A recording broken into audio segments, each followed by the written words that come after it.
Our next speaker is Scott Solomon, who is an integral member of our executive team for the past 7 years at Etta Israel.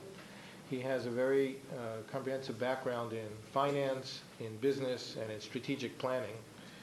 He formerly, among other jobs, was the chief financial advisor to the Charles and Helen Schwab Foundation up in San Francisco. Scott has devoted himself over the past number of years with a business approach to developing a sustainable model of housing for our kids.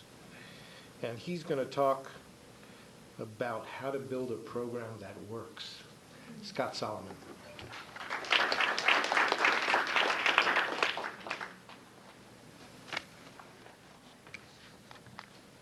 Well, I'm inspired. That was,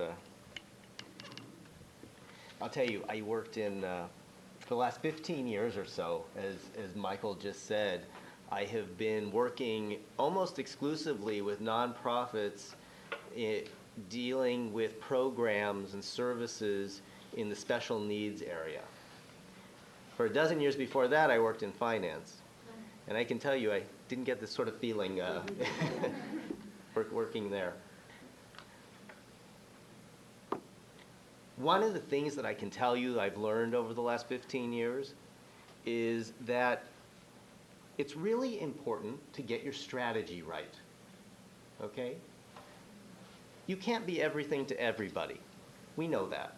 And sometimes nonprofit agencies try to do that. You got to pick your spots. In order to get your strategy right, you have to understand your environment, right? You have to understand what's going on out there. So if we're trying to understand our environment for developmental disabilities here in Los Angeles and in California, we really have to understand something about the regional center system, right? And DDS. Will you please flip to the next slide, Catherine? Thank you. Yeah, maybe we should dim the lights right up here too. Maybe it'd be a little easier to see. So the DDS is the 800-pound gorilla in the room that we need to understand a little bit. Now look, if we take a 100-year view of our society here in Los Angeles, we are the luckiest people in the world, right? Here we are. This room is filled with relatives of people who have special needs, and these folks are entitled to services. It's an entitlement here in the state of California. That is absolutely remarkable. And we should be so grateful that that's the case. And we are, right? We are grateful. And we should be grateful to the people who came before us and fought for those rights. And we are grateful for that. But now if we shrink the time horizon down to, say, 10 years, or maybe the last 3 years, or shall we say maybe even since Lehman Brothers and AIG. But anyway, if we shrink it down, we notice that our experience isn't quite as much of gratitude as it is some frustration. And what's happening here is, if we can maybe turn to the next slide, please, is that we're finding that our system is strained, quite strained.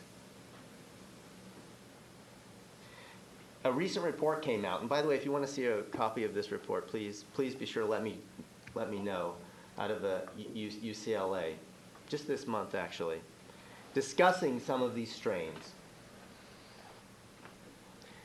But if we look at the regional center system, we see some pretty amazing statistics as to how it's so difficult to hold the system together, an entitlement system like this, in this environment. The number of clients served has increased about 60% in the last 10 years. Okay, we're serving 250,000 people right now. That's a lot of people.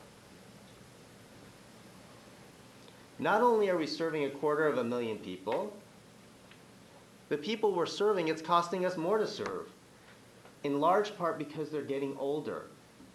So the portion of adults to youth is shifting, and it costs more to serve adults, quite a bit more.